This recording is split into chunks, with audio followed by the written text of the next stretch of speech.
मेरा जो अपना विषय है वो इंडोनेशिया है, साउथ ईस्ट एशिया है। वहाँ पर जो है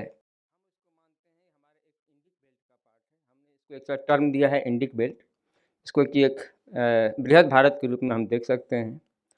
और उस पे मैंने कोशिश किया है और बहुत सारी चीज़ें उन्होंने कही है, बहुत अच्छी-अच्छी चीज़ें कही है उन्होंने कि बोध गया को हम लिंक कैसे करें और इस लिंकेजेस के अंदर जो है कितनी सारे रोड ब्लॉक्स हैं, कितनी सारी चीज़ें हैं जहाँ हमें देखना पड़ेगा।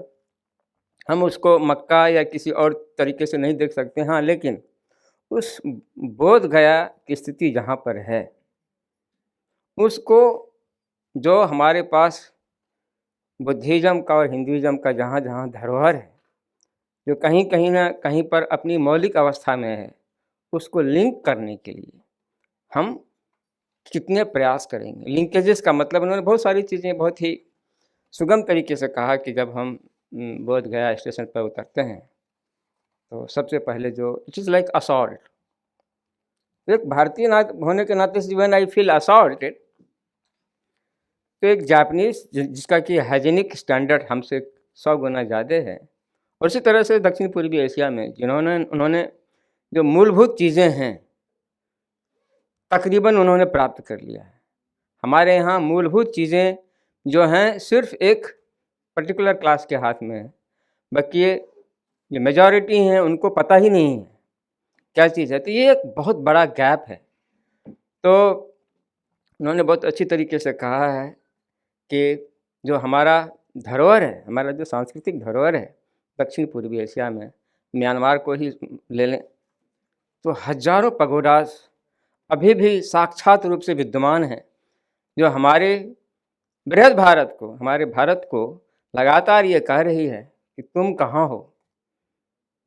तुम किस तरफ जा रहे हो? तुम्हारी संस्कृति कहाँ है? और तुम्हारी संस्कृति को हम इस ढंग से सजाए हुए हैं कि तुम आज हमसे कुछ सीख सकते हो। उसी तरह से लाओस में जाएँ, कंबोडिया में जाएँ, जिस ढंग से अंकोर वाट, जहाँ की शुरुआती तौर पे हिंदुइज़्म सनातन धर्म के ऊपर उनका सारा चीज़ आश्रित था, सारा चीज़ बेस्ड था। उसके बाद कैसे उन्होंने अपने आप को बुद्धिज़्म में अपने आप को ढाला और वो विश्व का सबसे बड़ा विष्णु टेम्पल हम उसको मान लें। और अभी भी इस ढंग से आप जाएँगे सुबह से लेकर के शाम तक भी आप पूरे मंदिर को आप घूम नहीं सकते हैं, देख नहीं सकते हैं।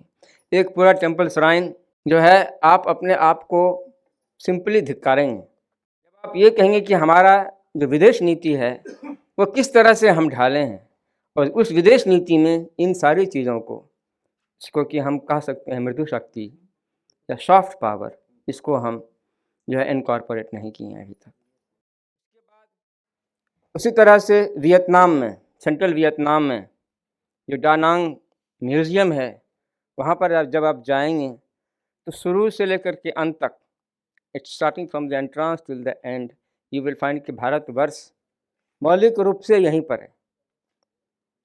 थाईलैंड में सुखोताई, जहाँ भी जाएंगे आपको मिलेगा कि भारत मौलिक रूप से यहीं पर बसा हुआ है।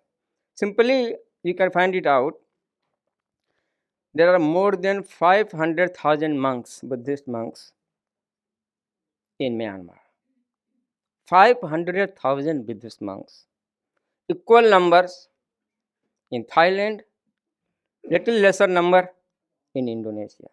हमारी सरकार शुरू से लेकर के अभी तक इस चीज़ को, इस शक्ति को अपनी संज्ञान में नहीं लिया है।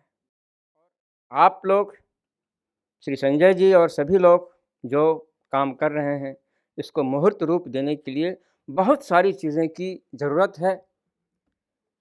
हमें तो लगता है कि कम से कम यदि बिहार के लोग और भी लोग ये इस बारे इसको जान जाएँ कि हमारा जो बुद्धिज़्म है, वो किस ढंग से हमारा एक अमूर्त सांस्कृतिक धरोहर है।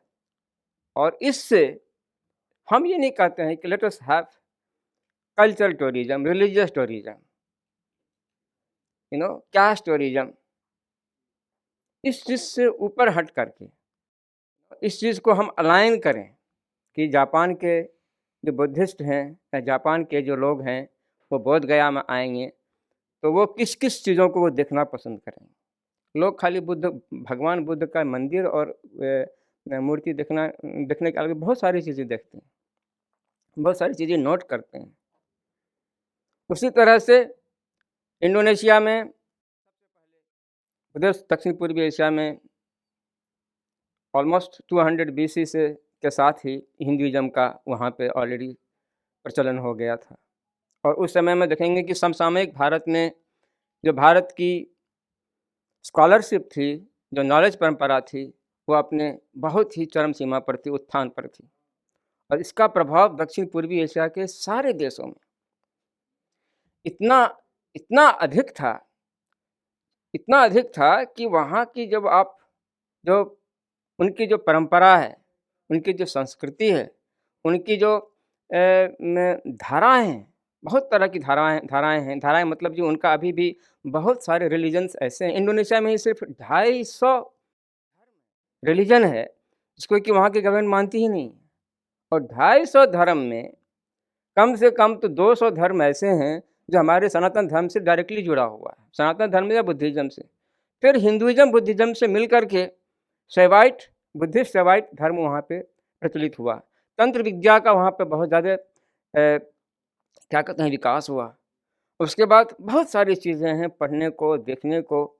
मतलब मेरा कहने का मतलब ये कि यदि आप भारत को संपूर्ण रूप से जानना चाहते हैं तो दक्षिण पूर्वी एशिया का समसामयिक इतिहास, समसामयिक और अभी का वर्तमान संस्कृति, पहले का वर्तमान संस्कृति, मतलब we need a thorough research हम अपने आप को समझने के लिए।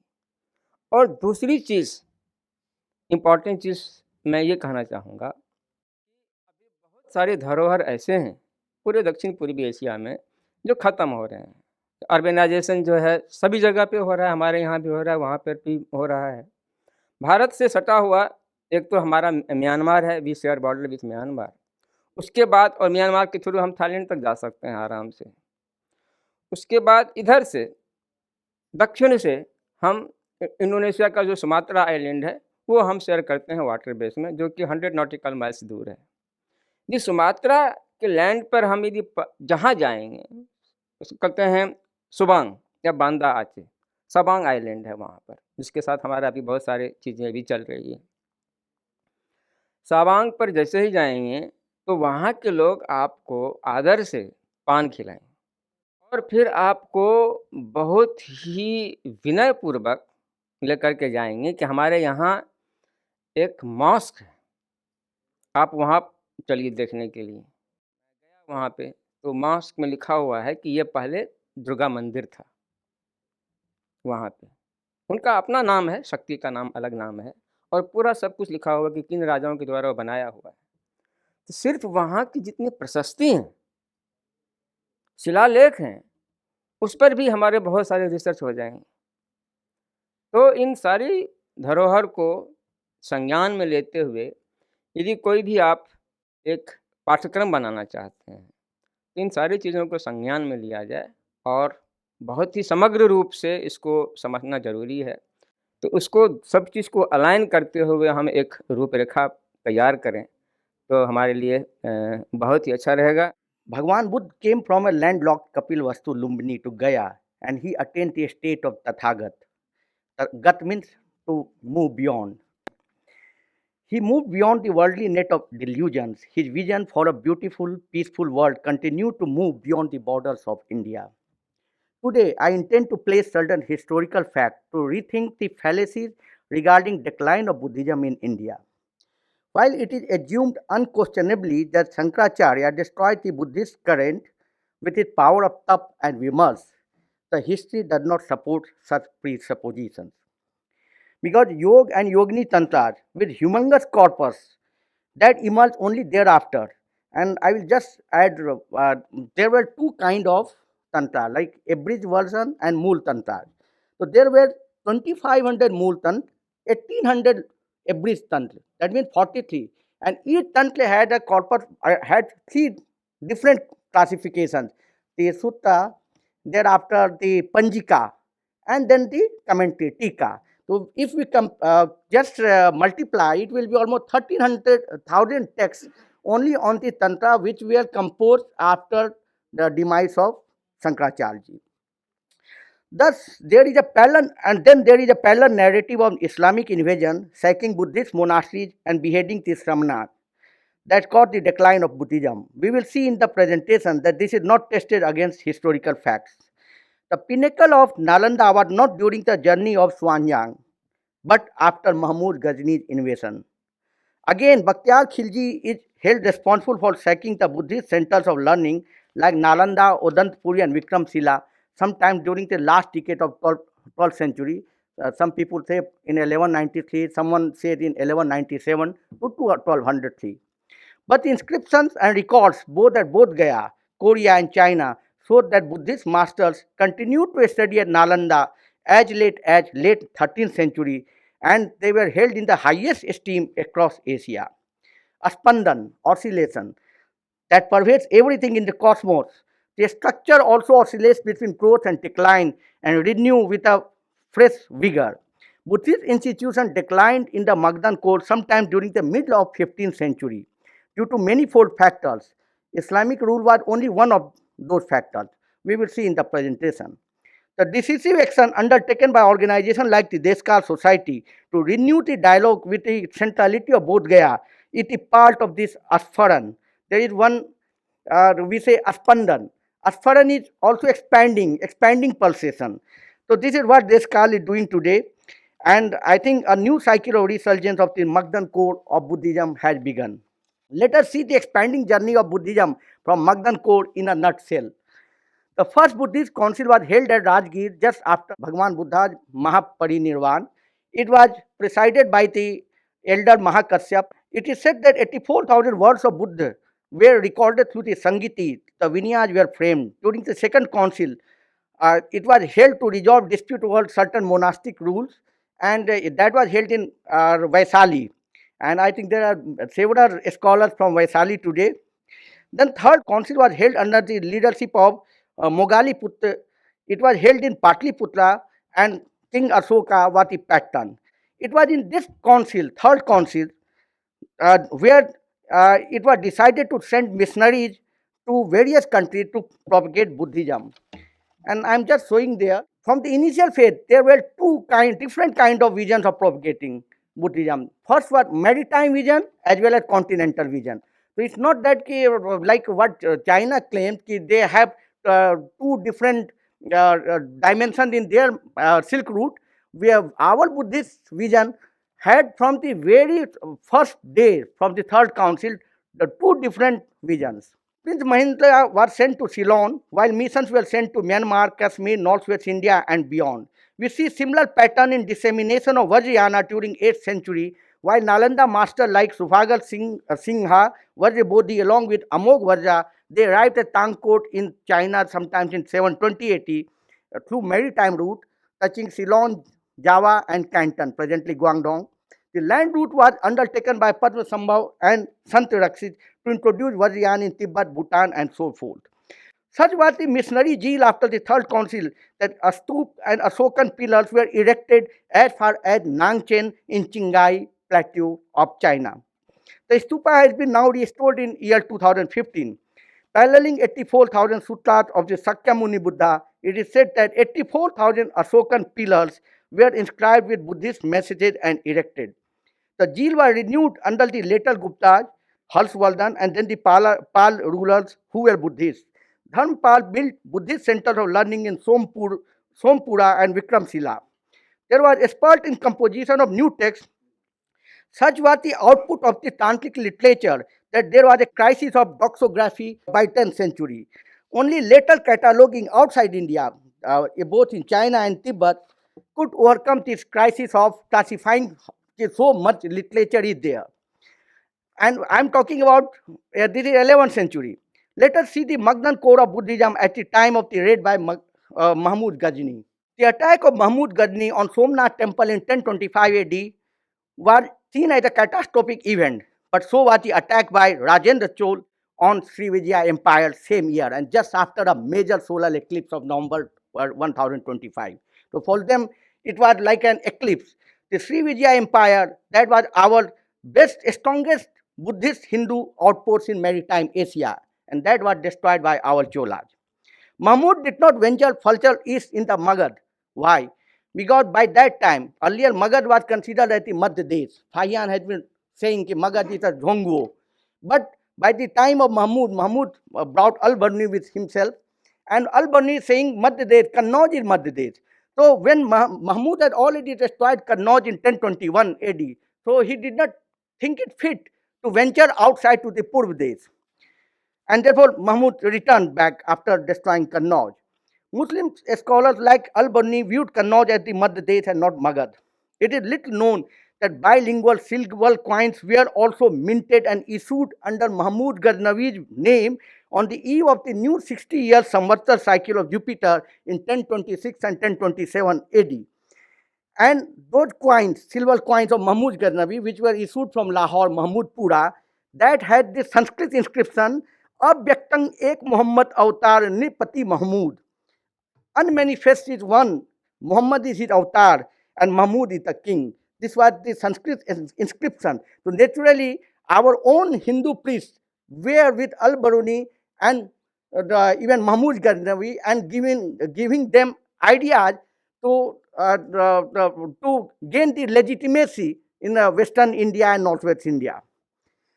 But the Magdan Code, at the same time, when the new Jupiter cycle of 1027 begins, there is a longer Duri calendar in Indian tradition that is also followed by China, also Jiaji calendar, that 60-year cycle.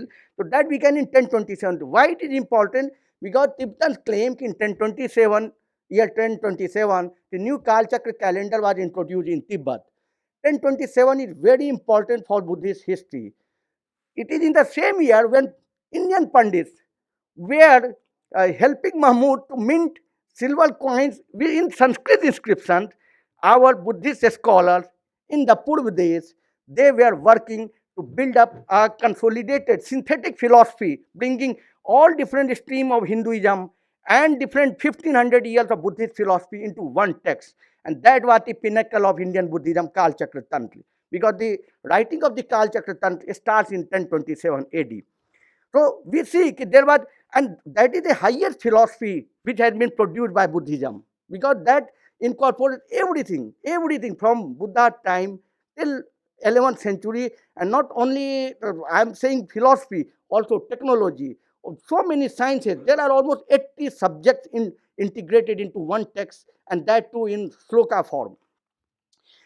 The Magdan Code, which was untouched by Mahmud's raid, that launched a major project of synthesizing Buddhist philosophy of 1600 years along with other Indian philosophy.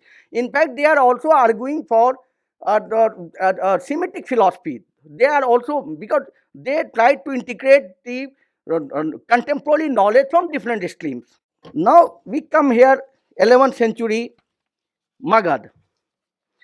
What was happening in, now Mahmud Ghazni has gone back. The Buddhist masters have already launched major project of renewing Buddhism. And what is happening in Bodh Gaya at that time? Bodh Gaya was not only Vajrasan, as many have pointed out earlier, it was also considered as a Bodhi Mand, the place where future Buddha would be born. That was the reason that Burmese kings, Thai kings, everyone they are sending pilgrims and missionaries to Bodh Gaya because they wanted to renovate the temples, bring new monasteries. So Bodh Gaya is not only the Vajrasan where Sakyamuni Buddha attained enlightenment, it was also considered as the Bodhi Mand. In 1022 AD, Chinese monk In Sun is coming to Bodh Gaya. There is, Chinese inscriptions are available. Why it is important? Because now China had made In Sun in charge of the Lumbini temple, Chinese temple in Lumbini, and he is also the vice president of Buddhist Association of China. So one can see how China is now trying to appropriate Bodh Gaya, because monk In Sun is visiting Bodh Gaya in 1022 AD, and China had placed a monk In Sun's lineage, In Sun in the forefront. Then in 1033 AD, Chinese embassies are erecting memorial stupa for the Song Emperor Taizong. Burmese kings are undertaking repair work of the Bodh Gaya temple. Very interesting. There is a place called Tangut, Chichia. So it was when the Song dynasty. So it had just it had not emerged powerful at that time. That kingdom existed, Liao and Chichia. So one Tangut monk, Sami Losava, he became the abbot of Bodh Gaya temple. So see the importance, and I'm talking about this is 1050 AD. Monks and pilgrims from many other, means when people are coming from Chichia and becoming abbot at Bodh Gaya, I'm talking about 11th century, middle of the 11th century, so there was not much impact of the Mahmud invasion on Bodh Gaya as a center for attracting. So by 11th century, middle of the 11th century, Bodh Gaya was already at the center of the Asian universe. Because at that time, the Pankara he's going to Swan Dweep. He stayed there for 14 years. He comes back, then he go to Tibet. Sami Losava is coming from Chichia. Chinese are coming there. But what is surprising, that Al-Baruni did not mention at all about Bodh Gaya. In fact, he did not mention about much about Buddhism, and whatsoever he's mentioning, citing another earlier Persian writer, Iran Sahari. So this is the cultural mapping in the Kal Chakra Tantra. There are 48 pilgrim sites mentioned in the Kal Chakra Tantra. So that was composed during 11th century, middle of 1035, 37. The text was finally completed. And if you see, I've just calculated the latitude, longitude, and identified the 48 sites of the Kal Chakra corpus. So if you see the whole the identification of sacred site, that goes up to the Central Java. So there are places from Thailand, there are places from Myanmar, there are places in Arakan, there are places. So it's the whole vision, if you see, and when I map, so there are 26 places which is only across the Bay of Bengal. So that means by middle of the 11th century, it was totally maritime expansion of Buddhism. This is how I have mapped. I already discussed about Bakhtiyar Khilji, and there was not much effect of on Buddhist institution in Magad, because after even Bakhtiyar Khilji's invasion, if we see, we have account of Dharma Swami who visited Magad between 1234 and 1236, and he is saying that monks are living at Nalanda, and that remained a thriving center. Then we know there is one Dhyan Bhadra, who was a great monk who went to Korea as well as China, Qigong. So he was one of the major figure of 14th century Chinese Buddhism. He was born in Magad and he studied in Nalanda. How we know? Because there is a still inscription in Korea containing all his biography. So if he studied in Nalanda for 11 years, I am talking about late 13th century, that means Nalanda remained active. So there is not only one account from Tibetan Dharma Swami. Then we know there was one Pandit Sahasri. He went to China, to the Ming court. There is Sariputla is the last abbot who went to China in 1421 AD, at the time when the new emperor, Ming Emperor Yongle, he was undertaking residence in the Forbidden City, which was built in 1420. So we see that there is Chinese mission is coming in 1378 to 1382 AD to Bodh Gaya, Sungle expedition. How did it decline? Because I have account that by middle of the 15th century also, people are coming to Magad and getting scribals to copy the text for distribution, because that was considered to be a dharmic activity. But by middle of 15th century, the movable type printing technology came. So there was not much demand for the scribals to write. So that was one of the major factors of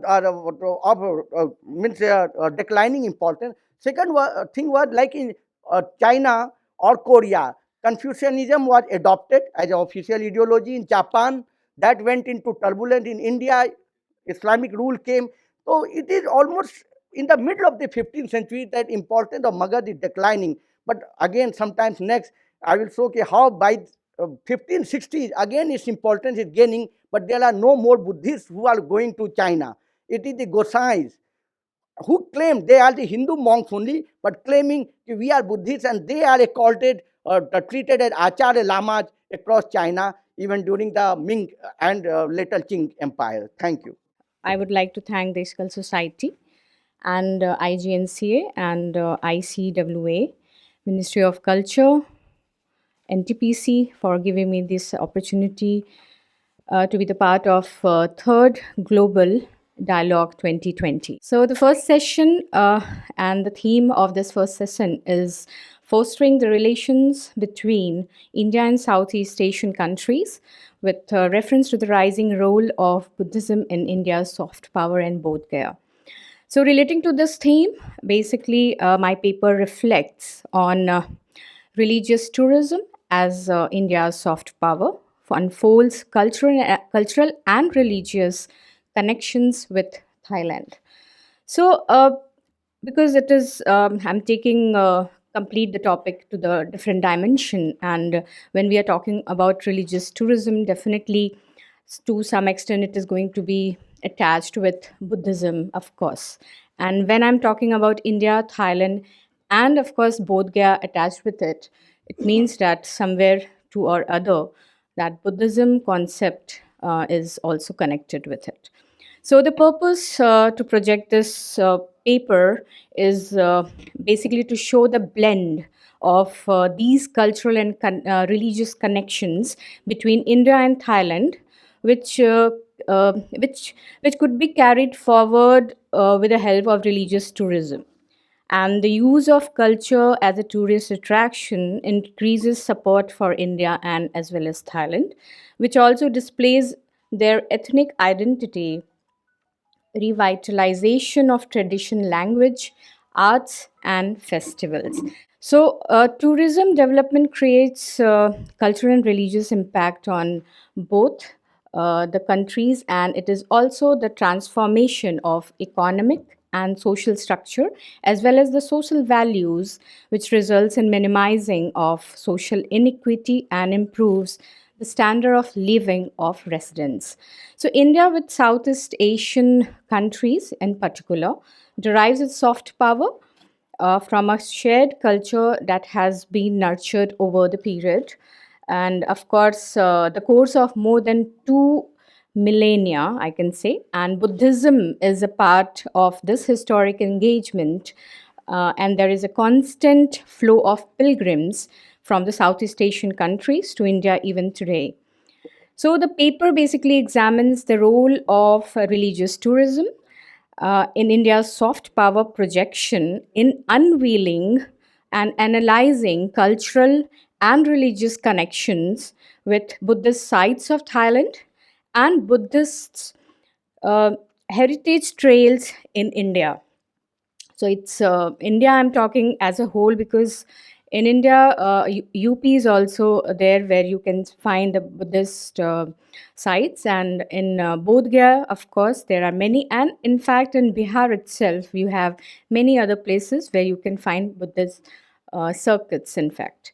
So it reviews government initiatives, both national and international, and towards promoting, in fact, Buddhist circuits. Definition of power, of course, when we'll talk about definition of power, then it comes hard power and soft power, and of course, smarter power also. And later, the connection of India Thailand connection with the cultural and religious connection, how it is connected. So, first of all, I'll start with the concept that is tourism, and which is known to be the world's largest industry. It's an important vehicle for economic and socio-cultural and religious development, which provides maximum numbers of employment. It not only generates foreign exchange earnings, but also stimulates cultural linkages, exchanges of the host and the guest countries that spread from India and other countries. Buddhism has the maximum potential for attracting tourists from abroad. So, this is because while born in India, Buddhism has most of its adherents outside the country's borders.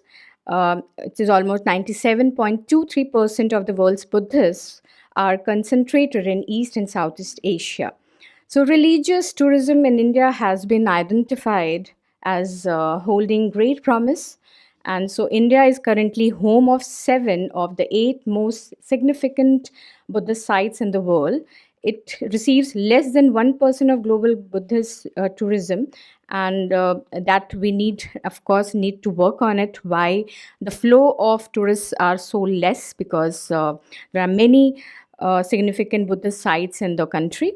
So, Southeast Asian nations such as Thailand and Indonesia are the prime recipients of such tourism. So, in the morning, also, we were discussing that there are many other things why people don't want to come to Bodh Gaya. Of course, we need to think about many other things like cleanliness and infrastructure, of course. You need to give some facilities to the tourists so that they can come again and again. When we talk about the tourism and soft power, so the tourism plays an important role in exchange, enhancing a country's soft power in some sense. It connects people and places and immerses visitors in other countries and other cultures as well. It also helps communicate cultural and governance attributes that make a country admirable. The success of inbound tourism is often seen as a key measurement of nations' soft power, and international rankings based on soft power tend to use tourism as one of their measures. According to Joseph Nye, the term is basically he talked about hard power and soft power both, and the hard power, he said, the ability to use the carrots and sticks of economic and military might to make other follow your will. And he basically talks that hard power is also as a command power, so where basically you need to command most of the time in the military thing, we need hard power. We come to the soft power here that, according to Joseph Nye, you can say, is to describe the ability to attract and co-opt rather than coerce. Such force of give money as a means of persuasion.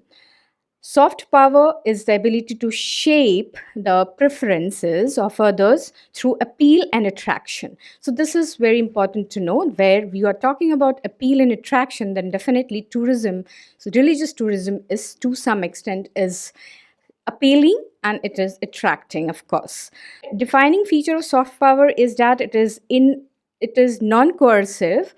The currency of soft power is culture, political values, and foreign policies. So when we are talking about culture, then how I am linking, how I'm connecting India and Thailand as a cultural linkages and religious linkages. So that to some extent gives a political values, and of course it is going to be a foreign policies will be helping towards the foreign policies as well.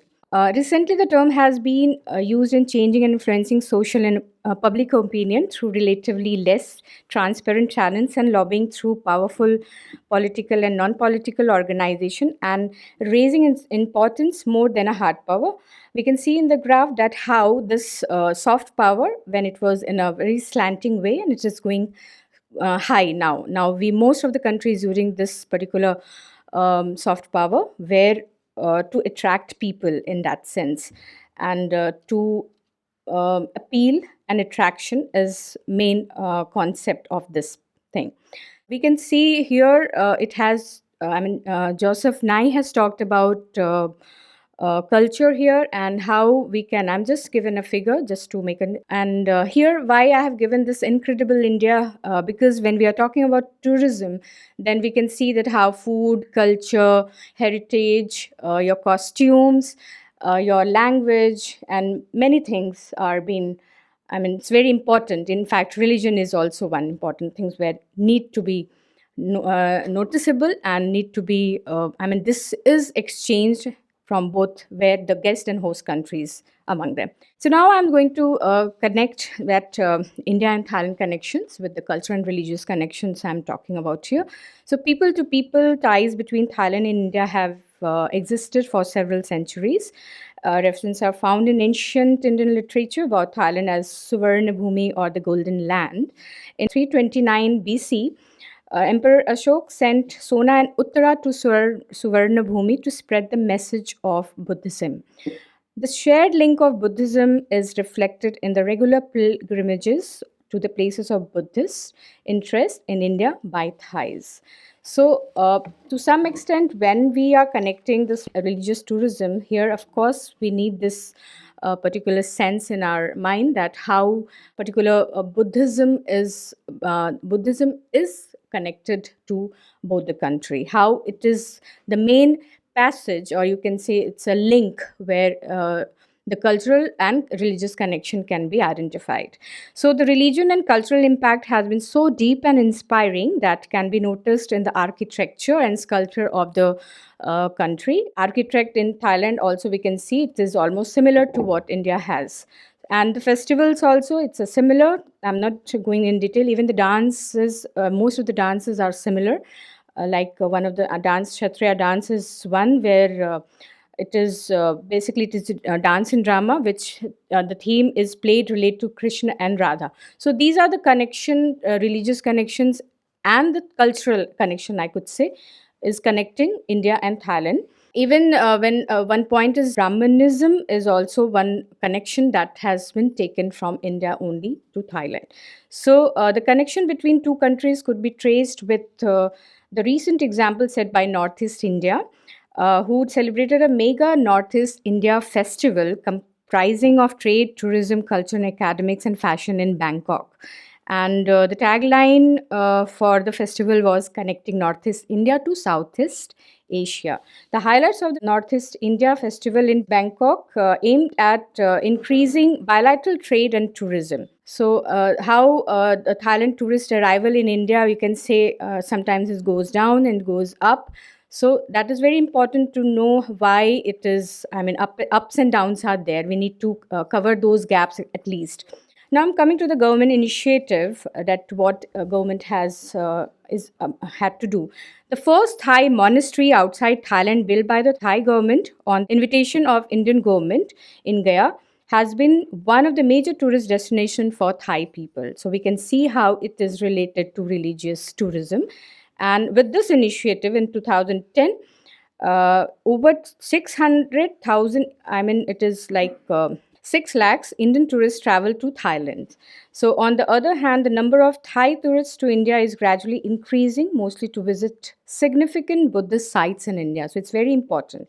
And other thing is to boost the relations and tourism in bid to attract more tourists from Thailand. Our present Prime Minister, Mr. Modi, announced that India will facilitate double entry e-tourist visas for Thai citizens. So this is also where the flow of tourists can come, and most of the monks who can visit to the Buddhist place is very easy nowadays.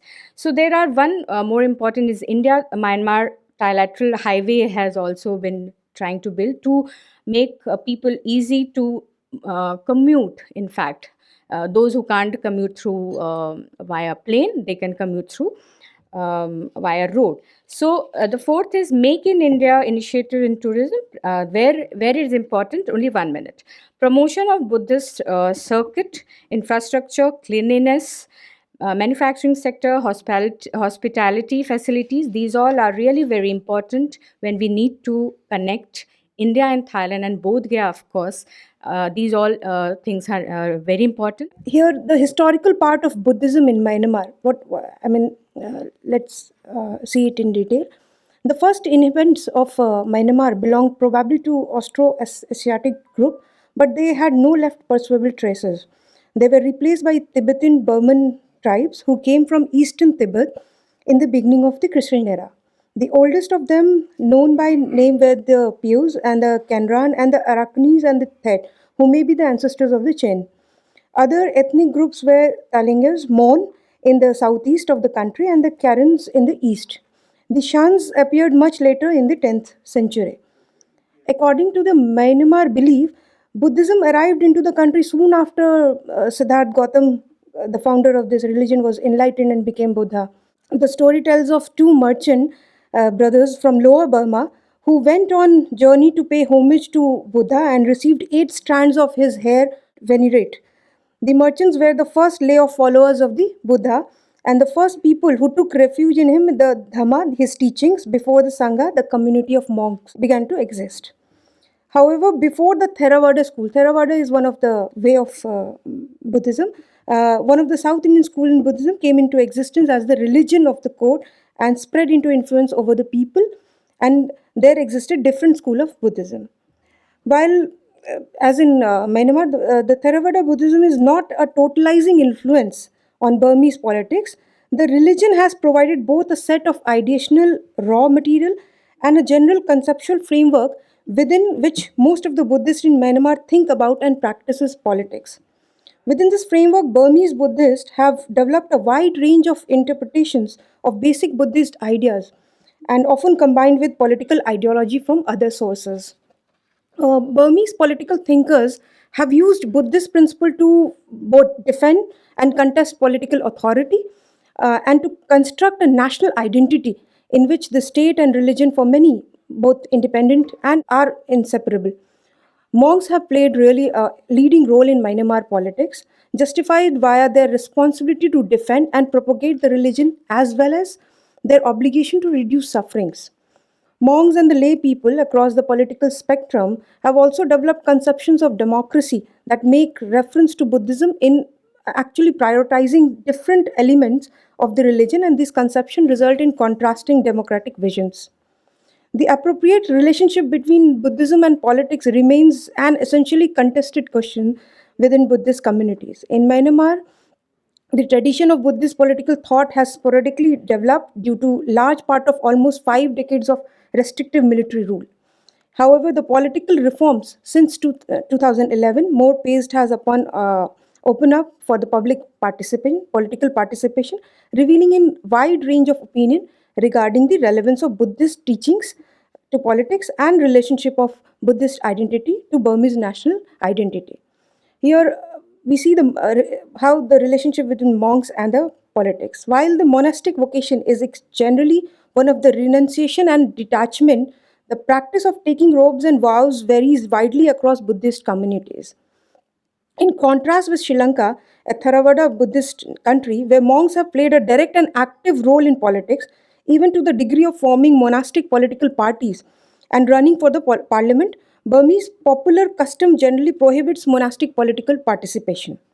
However, monastic engagements in politics, some form or the other, has been the feature of Myanmar religious political life since at least early stages of the colonial period. Monks have supported the state, used their moral authority to chastise the political leaders, and even joined in the protests opposing the state, such as those in 1998 and 2007. The moral standing of monks come from their detachment from the worldly concerns, including politics, and a presumed lack of self interested motivations. The Burmese Sangha, the monkhood, has a long tradition of social and political engagement, with monks justifying their action either with reference to their vocational role as defender and propagator of Buddhism or as an obligation of reducing suffering in the world. Now, how this Buddhism has turned into a Buddhist nationalism.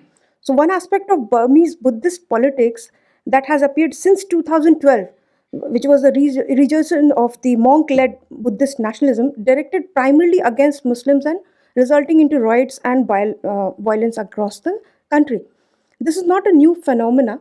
With the anti-Indian and anti-Muslim riots have taken place early, but now, like with the policies of successive military government, has repressed non-Buddhist religious practices, especially in the ethnic minority region. Now, majorly in the early 2014, a new lay monastic organization that has formed the Organization of Protection of Race and Religion, the MABTA in the Burmese acronym. These are playing a role in the nationalist argument, which is getting strengthened. But now, attaching Buddhism with the democracy. The relationship between Buddhism and democracy has been a regular subject to political discussion in Myanmar, at least since the late 19th century. With the country's current political transition and a Buddhist majority, interestingly seeking to both protect itself and assert its dominance, the question will likely remain central in years to come. However, even though some common threads in the discourse can be identified as a range of ways in which Buddhists in Myanmar understand democracy. The right based democracy, as Aung San Suu Kyi usually discusses democracy in the way that is consistent with Western liberal democracy, where human rights, free and fair elections, and other freedom figures predominantly in her speeches is seen. seeking to contest the claim of former military government that democracy was not appropriate for the Burmese population. She has insisted that Buddhism and democracy are compatible, and since the former is an integrated social and ideological system based on the respect of the individual, and later the Buddhism is the democracy is the places where the greatest value of on man. Now, Buddhism also gives a concept called moral democracy, which is actually compatible with wide range of political and economic ideologies. As we have already discussed the concept of soft power, because how India is engaging into Southeast Asia is through the soft power strategy. Basically, this concept was formulated by Joseph Nye in 1990, and he defined it as that when one country gets into the countries to do what it wants and as cooperative power. And he says that today the definition of power is losing its emphasis on military force. The factor of technology, education, and economic growth are becoming more significant in international relations. And actually, he also describes the determinants, which basically plays important role. And he says that this concept of soft power is very much relative in terms of when we talk in the traction of foreign policy discussions. And why Buddhism as a soft power? So, Buddhism's potential utility in foreign policy is derived to a large extent from the manner in which the faith was revived and in the aftermath of the Second World War. The revival of the faith and a decidedly internationalist outlook to it and focus on transgressing the sectarian and geographical boundaries. This was facilitated by the foundation of the member of organizations and the convening of the numerous conferences in the decades after the war and emphasized on traditional cooperation amongst various set of Buddhism. So why India actually is taking a lead? Because despite the fact that it is a host to a relative small population of Buddhists in terms of proportion, India is in a position to claim legitimacy in the promotion of Buddhist diplomacy for a number of reasons. Like the first is Buddhist faith originated in India, therefore granting it singular historical legitimacy. Second, India has numerous sites of importance to Buddhist faith, such as Bodh, Gaya, Sarnath, and Alanda. Third, India has nurtured an image of being a protector of the persecuted because of the presence of the Dalai Lama and Tibetan parliament in exile in the city of Dharamshala following the failed insurrection against the China. Successfully seeing these associations, we can see that we have a deepening ties with Asian nations on the basis of Buddhism which could potentially feed into larger policy objectives of the government, namely the neighborhood first policy or the Act East policy, in which the Southeast Asian countries are basically taken up. And India-Myanmar relations has gained more important after this Act East policy, which was done by our Prime Minister Narendra Modi during 2014 ASEAN Summit, and towards looking east became a whole concept of the Southeast Asian politics or the foreign policy.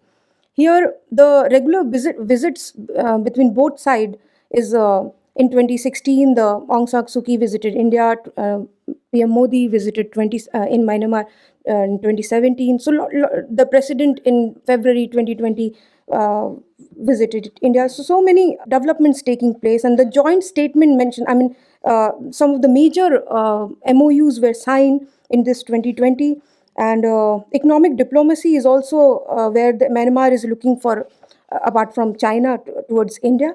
So here, India is also investing in Rakhine as it occupies a unique location to India. And the Sitwe port, which is a part of Kaladan multi-model project, lies in Rakhine, and the port will aid in the trade between India and Myanmar. Thus, the soft power diplomacy will play a major role in India-Myanmar ties, will act as a crucial pillars in the engagements of both the countries. Thank you. I must clarify, hard power generally consists of two elements. It's either economic or military. Any other culture influences is called soft power. The present context where we are talking about soft power in Southeast Asian countries context, actually all these Southeast Asian and East Asian countries were very much oriented towards India from since time immemorial. with most of these countries, we had very good trade and commerce relations. And naturally, with that, we had religious ties, ethnic ties, everything. But in due course of time, these ties got somewhere withered away because we started looking at them from a colonial perspective. Because for them, our immediate neighbor became a distant neighbor. We started seeing them as South Asia, as Southeast Asia, as others. Like it was a completely different orientation given to these countries. But still, for us, it was like it's their immediate neighbor, and that's already been described by Dr. Sneha and Dr. Anuja in their presentation, how we can, what were the elements of the connections between these two countries and where we can modify these. But I'm just going to give a few elements how why Buddhism flourished in these countries, because Buddhism is a religion which patronized trade and commerce at that time, and that's why you'll see all the Buddhist monastery which developed, they were mostly on the trade routes, and that was one of the major reasons why these Buddhism got promoted in all these Southeast and East Asian countries. And since they used to patronize it, they used to go with these merchant class to these countries, where they ultimately settled down, brought down Indian thoughts and culture, which again we need to revive in the present times, because presently we have almost, as I just said earlier, we got disconnected somewhere in the colonial time, and which we need to revive considering our present situation, because where we have on the one side ascending China, which is asserting itself, it's not only militarily and economically but even cultural, in culture sector. So there we need to revive Indian old glory, and we need to revive ties with all the countries where we have had a presence, somewhere presence. And since our country was mostly attacked by some power or the other, since our country remained subjugated to colonial power for a very long time, since almost 1,000 years, uh, since the establishment of Delhi Sultanate. So we have lost many things in between. And but in some of these countries, as Dr. Jha was even saying, that so these countries still have some of the original elements which they took from India, which we can again revive. So if we can establish something of that sort, that would be great. We need to go to these countries. We definitely need to read their scriptures, epigraphy, and all other inscriptions and books, whatever we can get there. So then only we can revive our old traditions and culture. Uh, it has to be mentioned here that there is no dearth of interest in those countries for visiting India. Only thing they lack obviously is like the infrastructure part, because the lack of security, lack of hotels and others, as sir had even said in the morning. Because of that, there in my personal visit to some of the countries, I have talked to few people, and they consider India as it's a god country. They have that much reverence for India, but still they don't want to visit India just because of lack of security. So these things need to be obviously any organization cannot take initiative in these regards. For this, the obviously government will have to take some measures. But still, as an organization, what Deshkal Society can do is at least provide a platform where all the knowledge it can provide, the knowledge, it can become a knowledge center where it can provide all the materials for any good research, or all the available information on the earth can be put at one place. So I think that will do a good human service to the society. Thank you. See, one of the most important aspects in this area is which are the places which are generating maximum remittance and revenues through culture tourism, through tourism. We can learn from Bali and also from Thailand. See, Bali has thousands of temples, mostly Hindu temples, and majority of the tourists, 99% tourists who flock across the globe to Bali, वहाँ पर वो लोग सिर्फ वहाँ की जो बीच हैं, वहाँ के जो समुद्री तट है या वहाँ के पहाड़ हैं, वहाँ पर नहीं आते हैं घूमने के लिए। उनका जो बेसिक पर्पस होता है, सर्वे से पता चला है कि वहाँ पे वो लोग अपना जो स्पिरिचुअल सॉलेस है, वहाँ पे हज़ारों योगा सेंटर हैं, मंदिर में जाते हैं और मंदिर का अपना एक डेकोरम है, वो वहाँ पर उनको अपना कपड़ा पहनवाते हैं, फिर अंदर जाते हैं। फिर वहाँ पे जो मंदिर का है, वहाँ मंदिर के अंदर में मूर्ति नहीं होता है, मूर्ति बाहर में होता है। और वहाँ के जो आम जनता हैं, जो लोग टूरिस्ट सेक्टर से डायरेक्टली और इनडायरेक्टली जुड़े हुए हैं, they are all educated not in terms of they have gone to school and college and university, they have educated regarding the tourism। कि हम लोग कहते हैं कि अतिथि देवो भव सिर्फ हमारे फॉर्मूला में है, सिर्फ हमारे विचार में है। जहाँ तक कि प्रैक्टिकलिटी की बात है, वो अतिथि देवो भव जो है वो नगण्य हो जाता है जब हम टैरिफ की बात करते हैं, सर्विस की बात करते हैं।